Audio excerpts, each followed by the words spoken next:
When looking for budget custom options, KP Republic has emerged as one of those stores, much like KBD fans, that offer a range of kits that are relatively affordable and readily available. The main line of customs that KP Republic offer is the XD range. There's the 60%, 75% and the 96 key. Today we're going to build the XD84, which is the 75% option, and on their store they do offer a couple of case options, including a plastic case, bent steel cases, and CNC'd aluminium. As always, we start with a PCB, and it's a bit of a busy one. Fortunately, on the product page they do have a labeled picture. I'm not a PCB guy, so I'm not quite sure what some of this stuff does. We have some sort of expansion interface. We have our 7 RGB SMD underglow LEDs and also the ability to add more. There's the Chimera core and the magnetic reset next to that, which you need to reflash the board if you wish. These things here is something to do with some LEDs or something.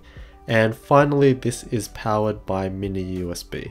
Now to the case. It comes pre-assembled like this, so yes, it does include the plate, and that's not bad for 70 bucks. Usually you'd have to spend another 20 bucks or so for a plate. The person that I'm building this for wanted black, but this does come or will come in a few other colors. And this is the version 2 of the XD case, the main difference being that this now has a tempered glass bottom, which is called stellanite. And this acts as the diffuser for the underglow RGB LEDs, whereas before they used an acrylic piece. The glass piece is secured by 4 Phillips head screws and it pops straight off, and it's double-sided taped to an aluminium piece that goes around the sides. The aluminium supporter piece is 1.5mm thick, while the glass is a nice 3mm thick.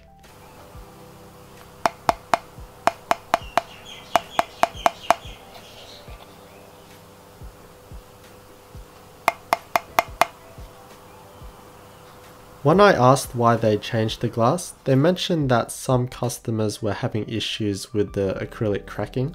Glass may seem fragile and, well, it is if you were to drop it, but it won't crack like acrylic under pressure. And notice how there weren't any standoffs on the bottom. This is because the plate is screwed to the case itself, and this is what we refer to as a top mount design. So we have a bunch of screws around the perimeter, and we have to remove the flip up feet to access some of them.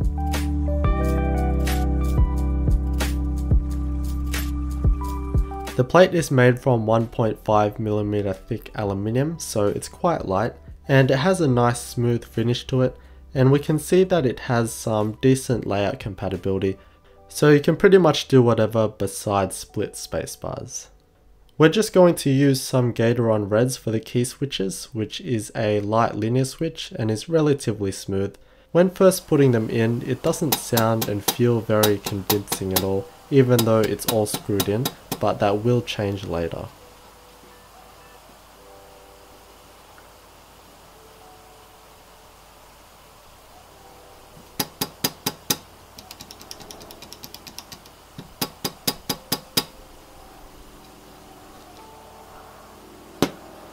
I'm trying some screw-in stabilizers from KP Republic. They come with gold-plated wires and nylon washers to ensure the screws don't short anything on the PCB. They're still a bit rattly before lube and are not as good as the GMK screw-in stabs, but they're not bad.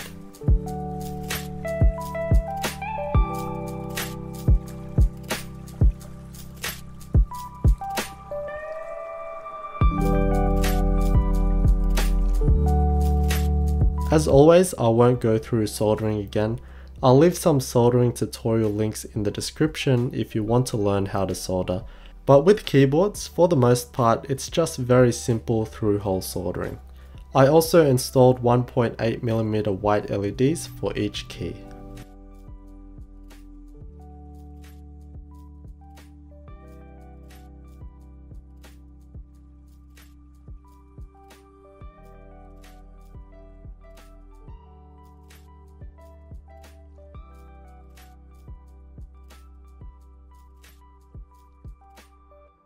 You can add some LEDs here if you wanted to light up the cat graphic a bit more, but I found that the underglow LEDs do that just fine.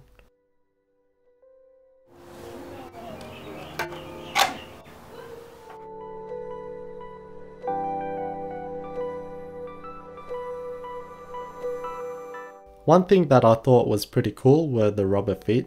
They have a hole in them that goes over the screw head. Little stuff like that is what I enjoy. For the keycaps, the person wanted backlit caps, but when dealing with layouts that aren't just the standard ANSI layout, there's hardly anything available, but we did find these frontlit keycaps for this specific layout. The font on them are nice, simple and clean, and they have some pretty good thickness at 1.4mm. However, the downside of these are that they are ABS caps that are coated in black and are laser etched, so they won't be the most durable and they don't feel the best, but as always with keycaps, you can change them later. Here it is with SA Miami Nights, and they definitely feel a lot better. Okay, so the first thing that I noticed is the underglow. The underglow lighting is pretty weak and disappointing, and I guess that's to be expected with just the one row of 7 LEDs on the bottom that run along the center, so they're not even close to the edges. At max brightness, it's definitely visible and is quite tasteful with that subdued look, but you have to dim the lighting to actually see it. In normal lighting conditions, it's very faint. Back in the labeled photo of the PCB we saw earlier, it mentions that it supports external light bands. So I went ahead and bought these LEDs. These are using the same WS2812B RGB LEDs, and these are addressable. On the PCB we have 3 labeled pads here. The LED strip has 5 wires, 2 of which stick out the side, so I cut those off, and then we're left with the 3 main wires. On the packet it came with, it says the red wire is VCC, white is ground, and green is data. And basically we just solder it correspondingly. Again, I'm not very knowledgeable, but it seems to work, so I'm assuming it's all good, as we're basically just extending the light band. But please correct me in the comments if I'm wrong. So now we have 15 LEDs in total. If you want to add more, you would have to address that in the firmware, as by default it supports just the 16.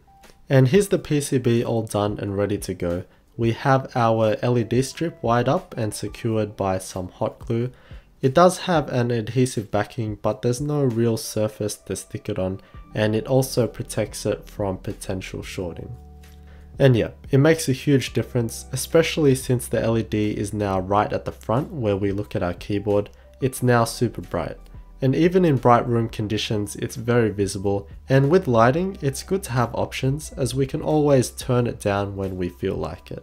So yeah, I regard this little mod as a necessity if you're expecting something from the underglow lighting, because by default it's just disappointing. I'll leave the link in the description to the LEDs I got, which you can use as reference to buy it wherever you want to, as they are available everywhere.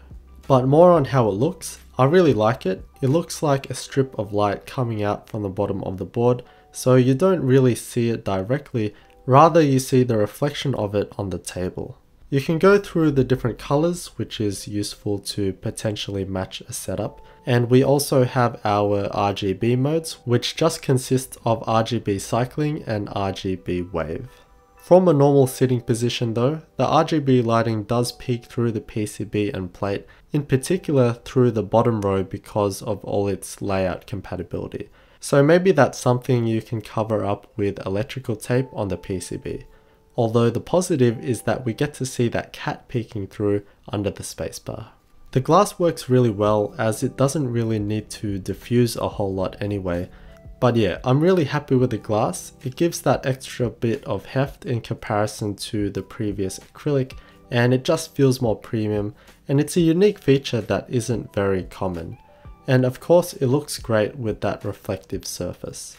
So far it's held up absolutely fine. Again, it is tempered glass, which is toughened glass, and I'm fairly confident in its durability providing it isn't dropped, but I'm not willing to test that. However, having this type of design, we don't have a natural inclination, so it is a flat 0 degree keyboard, which is something you may not like. So to create the angle, we have these aluminium flip-up feet. I regard this to be the weakest point of the case. They're not rubber tipped, so it can slide around a bit, and they're just not the most stable solution. When I first got mine, they weren't even straight. So that's a bit unfortunate because the case itself is stunning. It's an extremely simple rectangular piece of aluminium with rounded corners and chamfered edges. We get some healthy bezels at about 10mm, so it definitely holds a presence, and I just love the flat sides as well. It just really accentuates its solidness. The anodized finish is nice and smooth, and mine came in perfect condition. Again, it's available or will be available in some other colors. It is a high profile design, however we still do have a quite noticeable gap between the actual case and the keycaps, so I can see the key switches a bit from a sitting perspective. The typing experience is also wonderful. This utilizes a top mount design, so rather than having the PCB and plate secured to the bottom of the case, we have it secured to the top from the underside. So it's like it's kind of suspended in a way. This creates a different feeling and sound. As there's basically no support in the middle, there is a bit of flex to it if you actually push down hard. This creates a slightly softer feel and a more even feel, with the bottom out feeling a tad more pleasant.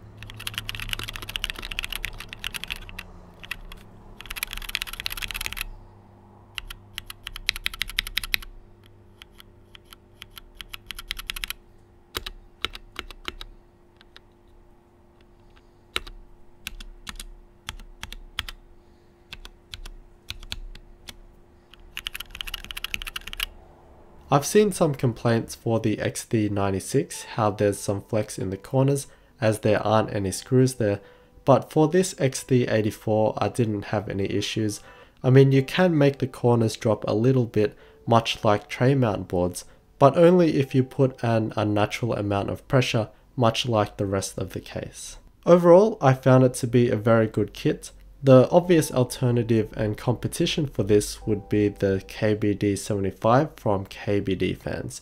They're both good in their own ways. The KBD75 has that different case design with the integrated angle, angular aesthetic, and side glow, whereas this one has the simpler straight flat design.